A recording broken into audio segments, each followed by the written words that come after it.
I think that if you even just started out with such a simple message of your money may not be what you think it is. And it's not really that you're trying to instill fear, but it's more of you're trying to invite curiosity. I think that would be a really interesting way of telling it, especially because people don't understand that just actually having money in the bank, you're losing money. People don't understand the depreciation of that.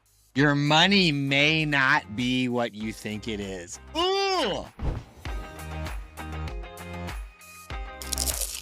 Welcome to Sat Chats, the Bitcoin podcast where we chat about sats. Sats are the smallest part of a Bitcoin, the same way pennies are the smallest part of a dollar. With Sat Chats, we are building the world's biggest Bitcoin welcome center to serve as your gateway to generational wealth. So if you're brand new to Bitcoin, we want to chat about sats with you. If you're brand new to Bitcoin? Yeah, run your Are you on a shit about show? Okay. Just wait, man. And once we do this show long enough, everybody's gonna get my mumbo jumbo. Okay. I promise. I mean, I get it. Kitty can understand me perfectly fine when I just go into full nonsense mode. I was like Cajun. Head to thatchats.com to grab your slot in the studio today. I'm your host, Stuart Bitcoin Maxi, who wears prescription sunglasses to protect you and your loved ones from my Bitcoin laser eyes. Thanks, Stu. And I'm your co-host, Chris, founder and CEO of Ithaca Hummus, resident Bitcoin smash buyer here at Sat Chats. And again, no announcement on giveaway or subscribers, but I just want to say again, we did it. We got to 1,000 subscribers on our YouTube channel, and we just want to thank each and every one of you for your subscription, for your watch hours. It's so validating. It's so validating. It's like when I used to go into the store and see if we had sold any hummus off of the shelf from 30 minutes before when I visited last. I just can't get enough of it. So he's like, somebody bought another tub of podcasts, Stuart. It's amazing. We are on the road to number 99, Kristen, who may or may not be live. We're not sure. We have to ask Kristen. We have to get her permission. That's right. Kristen is Stuart's wife, the beloved. Man, we've been together for 20 years. Jesus. And we've been married for, I think, 17. Holy cow. So she is the beloved. You got married when you were 23? I got married when I was 23. Yeah. Dang. Hey, man, look, when I know I've got the best, I clamp down on it hard. Okay? And that's part of why I got some big kill. Oh, my God. All right? Greatest money of all time. You just have to clamp down on it hard. Yeah. So we're going to be training for that conversation with number 99. And we're going to be announcing something big Friday. So still subscribe, even if you missed the million sats. We have so this is actually number 70. This is number 70 Oceane in the virtual studio today. That is Oceane with an E on the end. She's going to help me train in my expected environment, which is with a nice lady who ain't got no Bitcoin yet. Now, this one is kind of an interesting twist because number 70 Oceane is in a relation with number 46 Drako. Whoa. Duffel bag hustle. That was the thumbnail copy for Drako, duffel bag hustle, to describe the teenage Zimbabweans who would take your $10 US bill and give you a duffel bag full of trillions of dollars of Zimbabwean currency just to go get some groceries. Do you know that story, Oceane? Yes. Yeah. It's crazy. Great storyteller, Drako. I asked Oceane before we started taping if Drako has been telling her lots of stories, and she's like, yes, like all the time. Yeah. All the time. That's basically how I'm here. He just started telling me stories and he hasn't stopped, and he always leaves it on a cliffhanger so that I stick around another day. Smart man. And when we reach enough watch hours to unlock a membership tier of YouTube, one thing we're going to do is release full episodes for our members. Because Drako's episode is not the length that you see on the channel today. It's much longer than that. And he goes into some fire stuff, but we have to keep it nice and tight in the main flow for Sat Chat. So help us get to that membership tier, and we'll unleash Keen's episode, much longer and absolute fire. Sure. Number 8, Keen's full episode. Guy, y'all would Like cry 3 tears of hours. justice if you knew that you could have access to that. So anyways, we love the connection between number 46, Drako, and number 70, Oceane. We're going to be answering Oceane's Bitcoin questions today. But before we do, Oceane, help our satillionaires out there get to know you a little bit better. Okay. Well, so I used to live in Raleigh, actually. I lived there for several years. What? Yeah. I used to live there for I think I moved there in 2017, and I just moved out a couple years ago, moved to Austin, stayed here for a bit, moved back to North Carolina. I was living in Wilmington, and then came to Austin on a visit last summer. And then that's when I met Drako and ended up staying in Austin, because telling you, the stories are good. Yeah. He locked in. So, He was like, yeah, laser. he's good.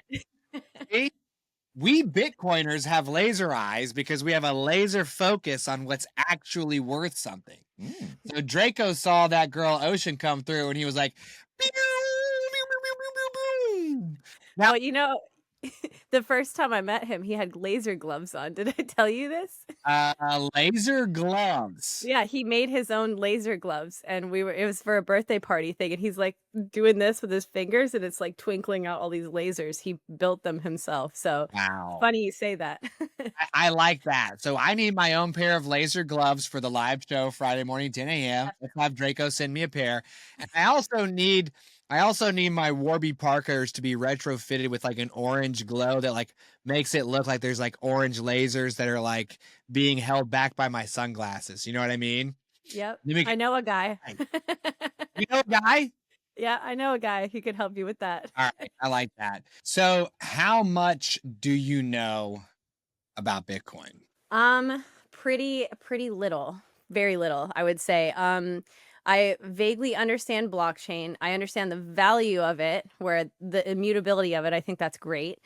I don't have a wallet unless my MetaMask from getting free Shake Shack several years ago counts, but I don't know if it does, because I don't even know if I still have a MetaMask app on my phone. So that's pretty much the knowledge in a nutshell. So, so this is interesting too, by the way, because Drako knows that Bitcoin is it. Yeah. Drako knows Yep. 1000% that Bitcoin is it. It's the greatest money. It's futuristic. He has known that for a long time. He gets Bitcoin down to the bottom of his soul. And his lady over here, Oceane, barely knows the first thing, right? And I was talking to Kristen, and Kristen said, when I come on the show, it's going to be clear to everybody out there that I haven't listened to one episode. She hasn't listened to one episode of this show, man. This is my whole life. She ain't listened to one episode. Now, technically, she listened to Lion's episode. And she listened to our first five episodes before we had remastered them, and they were like super painful. So she's listened to some, but it was mostly just to get annoyed with how often I said right or okay or But it's so funny how you can have someone that's so passionate about something, and then their significant other is not. But this is one of those things where it's like super important that you actually take some time to learn about it, because we're talking about your money. And if you run out of money, life isn't so great. And Bitcoin is such that if you choose US dollars, you're going to go down one pathway and it's not pretty. If you choose Bitcoin, you're going to go down another pathway and it's amazing. So it's really important. But it sounds like you do know a little bit. I mean, you know, Bitcoin, you said something about immutability. That's right. Super big. Great word. Right? And that's just a $10 word for it can't be changed once it's put into effect. Which means you can trust it. Well, I like the storage idea of the blockchain where it's like you've got this solid proof that no one can mess with. Like I really love that. I think that that's something that was super missing from the world before this came available, right? Because it's like the deed to your house, you can lose the piece of paper or someone can claim, there's all these different things where people can say stuff and nothing is ever super definitive. But then the blockchain comes in and is like, here, this stuff is so locked up in deep technology that like you can't unscramble this. You can't scramble this in a way that's going to like abolish the truth. And I feel like we've never had such access to truth being held in a public light before. And so I think that's a really beautiful thing. I just don't understand some of the deeper pieces of it, but that's also because I can't build laser gloves. So it's probably the same part of the brain. It's really interesting to treat that aspect of Bitcoin because some of us maxis do claim that Bitcoin is the truth. Mm-hmm. Mm-hmm. And it might even be the very first time ever in human history where you actually can establish the truth. Mm-hmm. It's really interesting, Ocean, because we have gone through some shifts culturally to acknowledge that each of us experiences the world individually through our own lens. Decades ago, you kind of either got in line or you got trampled over, right? Mm-hmm. And A was A, B was B, and that's it. But humanity is a lot more nuanced than that. And we've kind of moved into a culture where everyone is establishing themselves as an individual. And you effectively have this journey from objective to subjective. It used to be that this is good, but now we see, well, it's good for some, it's not good for others. And, you have some people that say you can only be this way if you are this way. And some that say, well, I can be that way if I feel that way. And so you have a big shift towards subjectivity, which is fine. But you also can get to a place where you can't even get down to the bottom of what's real anymore because everything is subjective, everything is individualized. And what may be true for me isn't true for you. Or some people just dig in when they're wrong and say, well, this is how I feel. It's like, I get it, but you're literally just wrong. Bitcoin brings an objective truth back into the world. And what happens if we can build on top of something that is 100% true? What do you think that will do for the future of humanity? I feel like that is such a good question because, going into the philosophy behind how the world operates and the philosophy of Bitcoin and just all of the like newer technology that's emerging. We had people like Bernays in the past, right? That manipulated so much information. Like, I don't know if you know about the whole origin of the feminist movement with women smoking cigarettes as empowerment and just basically kind of like twisting narratives all the time. That's been a huge thing since like, especially the early 1900s was the twisting of the narratives in the modern age that we experience still, where people are not having access to information in real ways. And that's why informed consent is such an interesting topic because informed consent is also so subjective, because it's like, well, what level of information are you able to understand to be able to consent? So even when people feel like they're consenting, they're like, oh, but I was missing this key piece over here. And if I had known that, this actually would have been, I wouldn't have actually consented to that, right? So there's a lot of that where I feel like I feel like we're in such a truth age now, where having access to the blockchain, having access to pieces of information that are just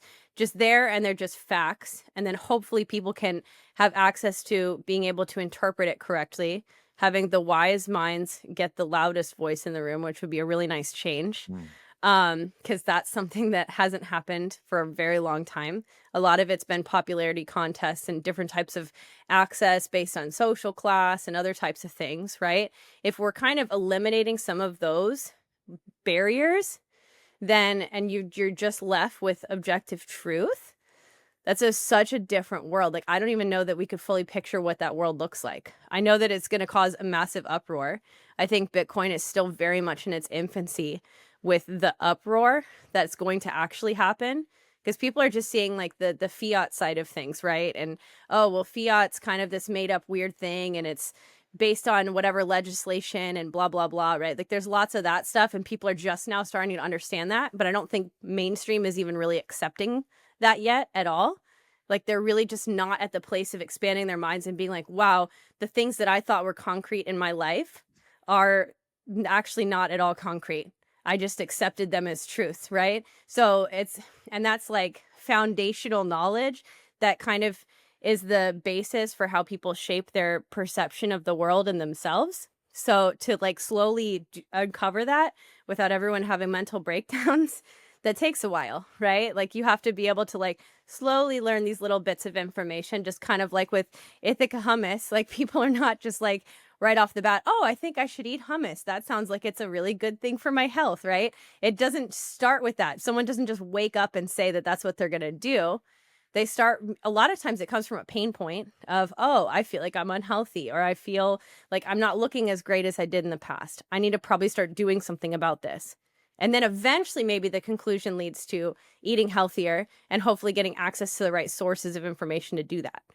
So I don't know if that's like answering the question the way you wanted, but that's kind of what I'm thinking behind it, is like having a truth layer of the world is going to be such a long process, but a very worthy one. And it's probably just going to take little bits of time of like chipping away at what we currently believe, and people being comfortable with being uncomfortable a bit. Who is Bernays? So Edward Bernays, it's actually really interesting. What he would do is he would have companies like tobacco companies that are like, hey, we're not selling enough cigarettes. We'd really like to hit another demographic. He's like, okay, cool. I'm going to tell women that they would actually be really empowered if they do these marches and protests while holding a cigarette. Like, oh, you think only men can have cigarettes? No, women can have them too. And so they feel like they're being empowered by it. And they feel like, wow, I'm so strong and I'm so brave and whatever. But this dude did something that was kind of insidious, right? On purpose, and manipulated them so that he could sell more cigarettes and then make the tobacco companies happy. And he's laughing all the way to the bank. And there's just so many of those narratives. And you'll see this all the time in marketing, like all over the place. People do all this virtue signaling, and it's a bit of a race to the bottom. I feel like there's, as much as there is a war with the financial system of the Bitcoin versus every other type of currency that's out there that's currently accepted, there's also that in marketing as well. And I would say that it's very few and far between in marketing that people are not scammy, and that's the reason they get such a bad reputation, and why it can be an uphill battle for me sometimes when I'm dealing with people. Like, I'm very, very understanding in the beginning with clients when they're like, well, I don't really like marketing. And it's like, I understand because everyone tells you all these things with the hope and promise and dangling little carrots, and then nothing ever is delivered, you know? And it's not always just about the delivery of a product like a website. Sometimes it's about the delivery of the overall experience. How do people experience your brand? You know, like with Ithaca, for example, I noticed you guys use Montserrat as one of the fonts, which I think is a great move because it's such an approachable font. And it's also one of those things that like everyone kind of widely like knows and trusts. It's one of those like trustworthy kind of fonts. And so when you have this little teeny tiny little sprinkles of philosophy that are just encoded in branding, right? Then it really makes for a very different picture. And to me, that's kind of like where we're telling these narratives.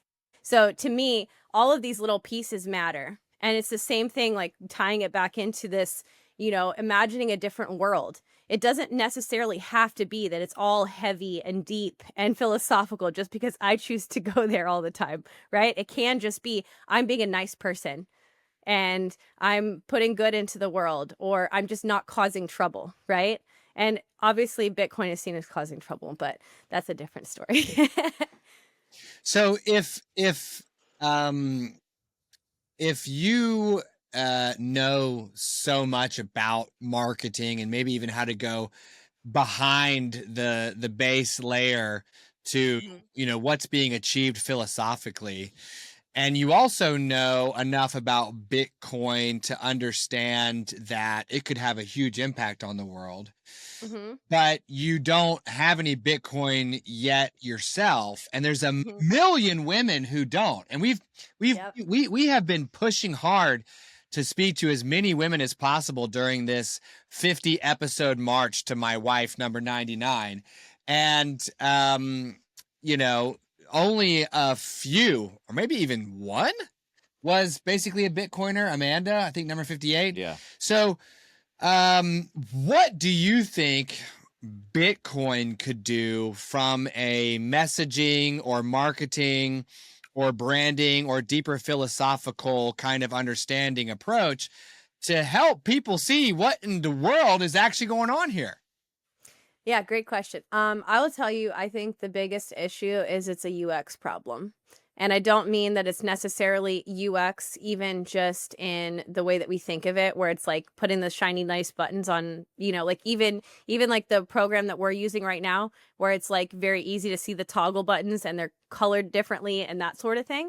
Not even just that, but it's just the whole back end layer of how everything is delivered. The information is not delivered simply. And really, the biggest job that I try to do, first and foremost, before I get into philosophy and all the other pieces, is how do we take your brand or your company and say, push red button, goes boop, and it's good when it goes boop because, right? And if you can answer that simple little framework and get people on board from that level, then it's in a very different world. And I think that because Bitcoin has such a depth of lore to it, and everyone that really understands it, they get very, very excited, and they're very technical specialists with it. It can be very hard to take all the information that you know and all the excitement and all of the passion and then distill it down, because it feels like it's cheapening the message, or it feels like you're missing out on pieces. But people kind of have to have these little like crumbs and little tidbits and then slowly kind of open up. And I don't think it's there yet. And I've done my best to really try to understand things as well. But there's such an infrastructure layer to it that I just can't quite wrap my mind around. And I think that's been the holdup. Like, truly, it's just, we've got to make it so much simpler to where it's like just as easy as, that it's recommended to drink water every day and whatever the quantity is, right? Like that kind of thing. It just needs to be something very simple. I think that with Robinhood coming out with that app and that platform, I think helped to bridge some gaps, but people still don't really understand what they're doing. And they're trading on all these other types of things. And like what Drako has told me about Bitcoin, so I know teeny bits. What Drako has told me is that Bitcoin is really the one to go with because it's the one that everyone's talking about and everyone's assigning more value to it. Kind of like a diamond, right? Like we know that universally accepted, people value diamonds. So it's probably better to go for the diamond if you're going for an investment type of thing than maybe another type of stone that's less popular, because it's something that you can easily like buy, sell, trade, because everyone knows what it is and kind of agrees that it's valuable. So, I don't even know that people understand that about Bitcoin. And I didn't know it until very recently when Drako and I had a chat about it. So even that kind of stuff I think would be really important to talk about in public spheres so that people are not so intimidated, because people don't even understand what fiat is, Like I didn't know about it until it was juxtaposed with Bitcoin. Mm-hmm. And it's like, oh, I've literally never thought about this before. I don't think about the Roman Empire, And I think that's the thing. It's like women are not thinking about the Roman Empire. People that are not as into the intellectual infrastructure of the world are not thinking about these things. And if you want it to be accessible to everyone, then it has to be really distilled down. So what I hear you saying is that Bitcoin has a messaging problem. Yeah, it's a messaging problem. And I think it's kind of an adoption problem as well, because it's like, well, I think that when people get into any level of DeFi, there's the gas fees that they weren't expecting and they didn't understand. They didn't know that that was there. So then they feel a little bit tricked when they're already in a place where they're trying to do something new and be open-minded, which is unusual for them, right? So there's just other little pieces of it too. Like they really kind of need to understand what's going on. Like imagine like the world when we were just dealing in like cash, right?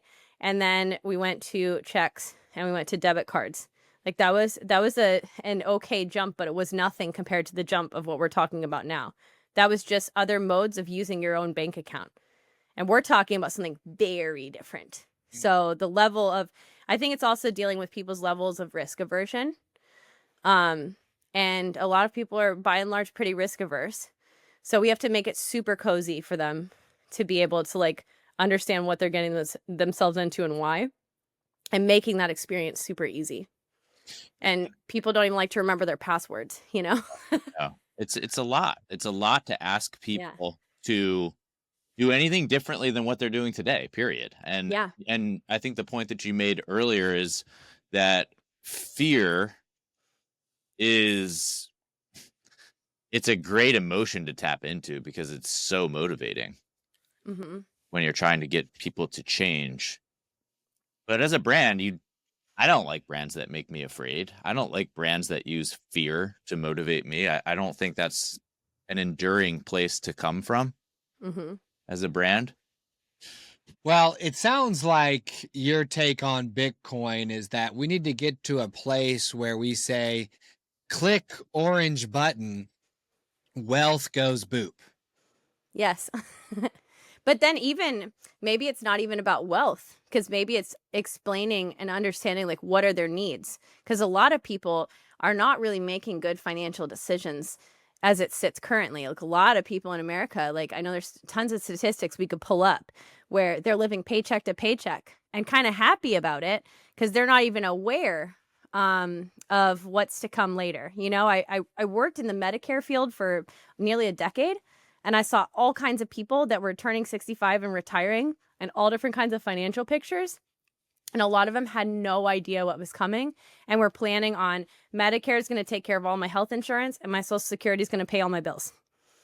And they were in for a huge surprise when that just blindly following the system that they were told to follow didn't pan out. So there's a lot of that too. So there's kind of a little bit of back education that people need to have about the impacts of what if you just don't have money, you know? Well, I think that people could be more financially responsible on the whole. Mm-hmm. At the same time, I don't think people are as financially irresponsible as we are led to believe. Yeah. I just think they need better money. Yep. Because you see online, it's like, oh, struggling to make ends meet. Well, how many $7 coffees did you buy? I'm like, it's not coming down to the coffee I'm drinking, bud. Something's not going on. Something's not right here. Because why is the coffee $7 to begin with? Yeah, You know? and when a coffee is $7, what does that do to your psychological relationship with money? It's like $7, not a lot.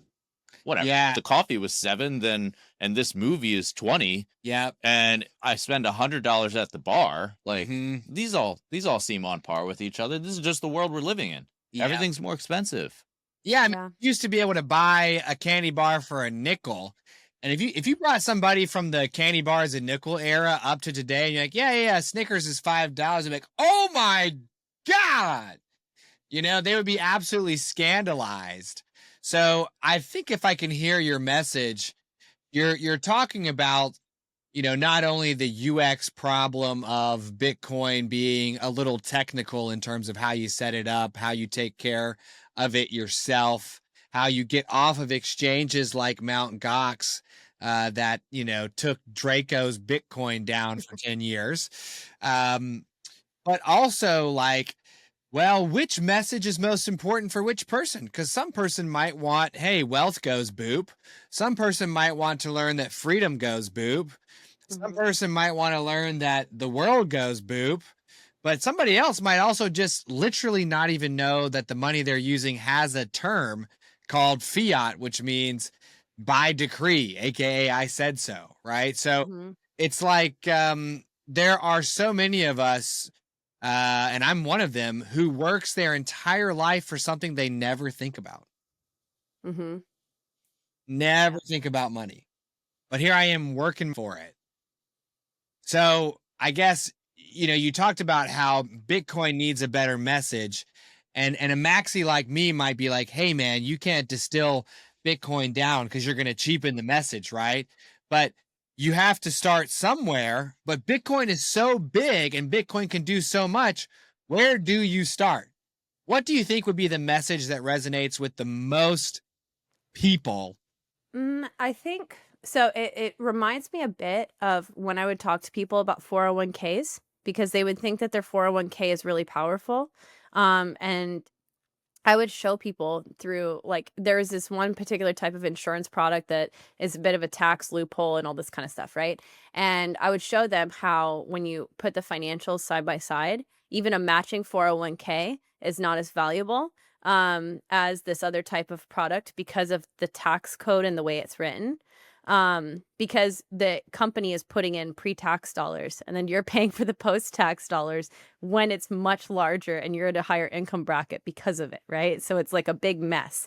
I think that if you even just started out with such a simple message of your money may not be what you think it is. And it's not really that you're trying to instill fear, but it's more of you're trying to invite curiosity.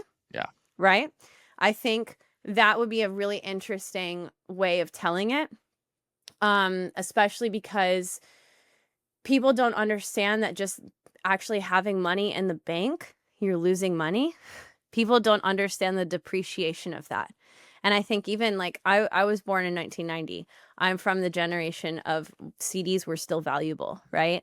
And you put them in and you got okay-ish interest rates and it was like, okay, right? Like it wasn't the greatest of all time, but it was like not the same kind of risk as maybe putting it in a high yield stock or something like that.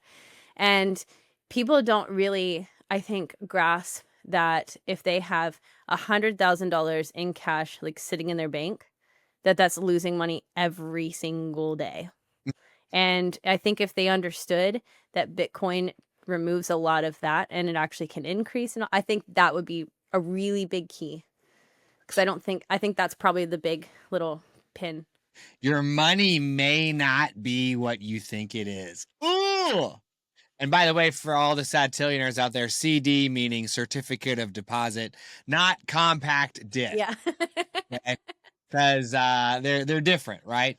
So if you are in this place where you've got it, you're getting it, you even kind of have excellent ways of talking about it, what is keeping you from stacking your first sats?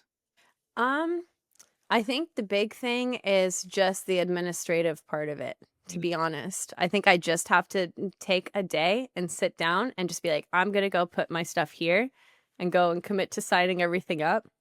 Because I don't even like doing that with like, obviously I pay taxes, but I really dread it every single year. And I'm always filing extensions and stuff just because I don't want to deal with it. So it's just the administrative side of things I just really hate. I usually outsource most of my admin to other people, but Bitcoin is not one of the ones you do that for, of course. So I think I just have to be disciplined enough to just sit down and do it. Maybe we can help you. Maybe we can help you with the first part, which is to get a wallet and to stack some sats directly from us in the true spirit of Satoshi Nakamoto's peer-to-peer electronic cash. And when you see them little digits hit your smartphone, you're gonna be like, whoa, I likey. And that might help you push through to the next step of getting yourself an exchange and buying some Bitcoin off the exchange into your wallet to stack sats on top of the ones we are about to offer you. But let's recap the convo here with Oceane. First of all, we ain't never going to be able to fit everything there is to know about Bitcoin into a single chat about sats. So we do ask all of our guests if they'd be willing to come back on in 9 months to give us an update on their Bitcoin baby. Would you be willing to do that for us, Oceane? Yes, absolutely. Okay, let's go. And who knows, maybe it'll be from Austin. We don't know. That'd be great. Chris was talking about rigging up a big old 18-wheeler with like a studio inside and just driving that honker around America. That'd make the Oscar Mayer Wiener bus of Bitcoin. You know what I mean? Bigger than that. But even bigger than that. So let's recap with Oceane. Oceane, Man, we had some time in Raleigh. We had some time in Austin. We had more time in Raleigh. Then we went back to Austin just to touch base, but then Drako was there. He started just barraging you Scheherazade style with 1,000 Arabian Nights worth of stories. He still ain't even done yet No, because he won't be done until he's gone. I'm telling as you. long as fucking Ocean can't find a polite time to exit. You know what I mean? So I love my guy. And you've got a background in marketing and actually are kind of doing your own thing as like a fractional CMO, where you go a little bit deeper into what that company is trying to do, the audience they're trying to target, how to pivot from one area to another area. And for the Satillionaires out there who might want to engage you for your services, where can they go to find you? I don't really use LinkedIn too much. Probably just finding me on Instagram is the fastest, to be honest. And that's just my Instagram handle is lemon LEMON .e.zeste and that's it. Lemony So- Zest. Lemony zest, yes. So, But yeah, I don't really do a lot of the outreach because a lot of it just comes to me, and I like to have open conversations with people. So okay, yeah. cool. And so we kind of talked fairly broadly about a number of different topics, you know, to include what Bitcoin is as this kind of unchangeable record of events, what that means in terms of establishing a true truth, and what a base layer of truth could do for the world. I mean, man, that is a topic that's worth chatting about. You know what I mean? We also talked about how many people are following along in a system that they should be questioning. So, hey, ladies, do you think smoking cigarettes makes you a powerful person? Yikes. Or are you contributing to the retirement match and you feel like you're going to be able to retire at 65 and have all your needs taken care of? Actually, because of the way it's produced, the way it's written, the way it's legislated, no. So it's time for Americans and maybe the world at large to start questioning some of these things that they're taking for granted, because they might not actually be connected to that base layer of truth that we're searching for. They might be something that we just kind of said yes to earlier in time without really establishing whether that's actually true. Mm-hmm. So it's just a really interesting area to kind of think about, you know, what actually is true. And what happens if we can kind of find that sure footing and start to build on top of that. So absolutely outstanding conversation with Oceane. And she just ripped me with the, is your money what you think it is? Oh man. I mean, think about someone who's only ever earned in dollars and saved in dollars, but everything is getting more expensive all the time and they don't know why. But they think it might be tariffs. They think it might be wars. They think it might be greedy companies, supply chains. And you're like, you know what, man? Is your money what you think it is? And maybe distilling Bitcoin down to that question, which should spark a ton of curiosity, will help them get into the bigger, broader question of Bitcoin and maybe overcome some of the UX that is associated with Bitcoin. Because back in Drako's day, it was even worse. Oh yeah, I can't even imagine. Drako had to store the keys to his generational wealth inside a file on his computer. And today we have wallets that can store the keys in a series of 12 words that you can take with you wherever you go.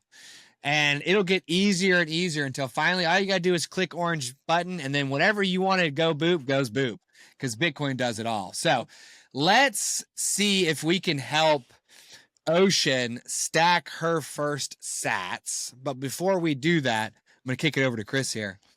All right, Ocean, as the founding sponsor of Sat Chats, we taste a little bit of Ithaca hummus at the end of each episode. And we know that, you were super ambitious and you went out and you purchased your own tub of Ithaca hummus. I'm proud. Oh, look at that, the lemon garlic.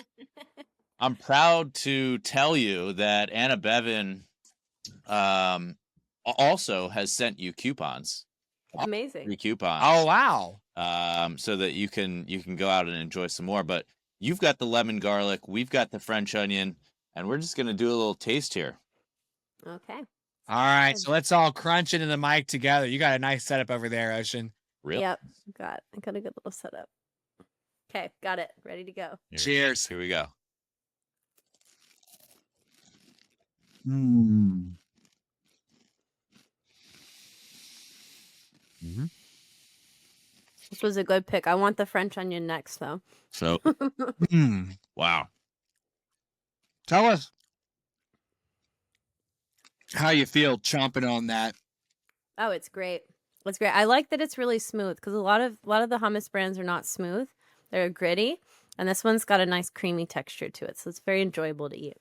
Yeah. Excellent. We love that texture. I'm starving. So that French onion tasted freaking amazing. Caramelized shallots, caramelized garlic. I mean, it's got such an umami flavor. Yeah. That makes me feel good. Yeah. Maybe the tahini contributes to some of the grittiness of the other guys. I don't know. Maybe it does, but I also hear people comment on the aftertaste of a lot of other hummus brands, like it kind of stays with you. Mm-hmm. That is definitely the tahini. Okay. Or in Sabra's case, the potassium sorbate. But Yeah. Roasted. Tired. Sorry. Dude, just right over the bow, man. It's been 12 long, hard-fought years that I have very, very patiently waited to start taking direct shots at some of our larger competitors. But now we've climbed up the ranks. He's been referring to that as the guys in the round tub for the past 69 episodes. But it looks like episode 70 with Ocean is when he takes the laser gloves off and just starts punching directly at Sabra. Oh, it's time because we just launched in Kroger. We just launched in H-E-B. We're about to launch in Target. We're launching in Costco. We're launching in Walmart in October. I mean, we're everywhere officially by the end of this year. And so ditch the hummus in the round tub. Get the one that's shaped like a block. Okay. Oh, that's true. Buy the dip. The block. All right. So let's make her an offer. So we believe in exchanging our value for your value. It's been a really wonderful show with you. You even gave us some tips on messaging, and I saw how Stuart. I was gonna say, hey, Ocean, we need to work with you and somehow, some way, get this messaging down. Stuart just asked the question, and he was like, let me get that. Let me get on that. Okay. Slide me some of that real quick. Okay. Happy to chat anytime. We're gonna compensate you for it right now. True. Okay. So as a small token of our appreciation and gratitude, we will give you the choice between $50 US, nation state paper. Man, we haven't said that in a while. As Stuart likes to refer to nation state paper, Dad. Or $50 in Bitcoin. So I've got to take 50 divided by 104,753, multiply that by 100 million because there's 100 million sats in every Bitcoin, and we will be calling them sats here on Sat Chats. Yeah. Okay, 47731. Keep me honest here. 47731. You got 47,731 sats or $50. I'll take the sats. Yes! Come on! Yes! Heck yeah. Okay. Thank you. Frick yeah. Ocean, you bring our scoreboard to 64 guests who have stacked the sats, along with 6 who need a little bit more time. And that's okay.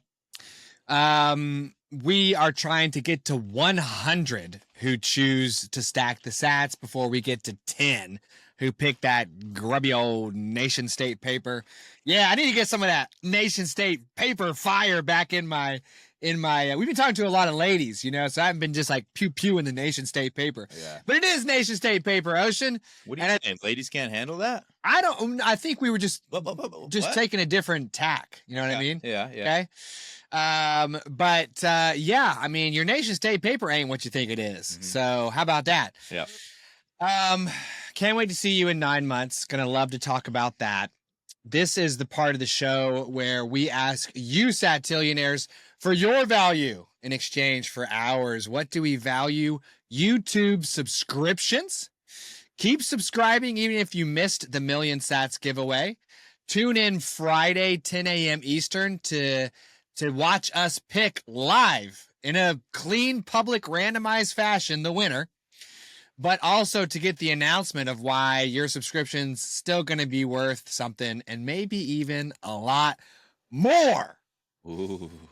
Also, hit us with those watch hours. We want to unlock the membership tier where we can distribute raw, fully unedited episodes to all of our chat-tillionaires, as I would like to be calling them. You can also jump on the website, satchats.com, to grab your slot in the studio today. Sat Chats is for everyone, including you, Satillionaire, and we want to hear what you have to say. Mm-hmm. We want to hear your Bitcoin story, or if you don't have any Bitcoin yet and you got questions, we want to answer them. So, only one button on the website, make it happen. Sat Chats is for educational purposes only and should not be construed as financial advice. Also, our guests' views are their own. We'll see you tomorrow, Satillionaires. Bye-bye.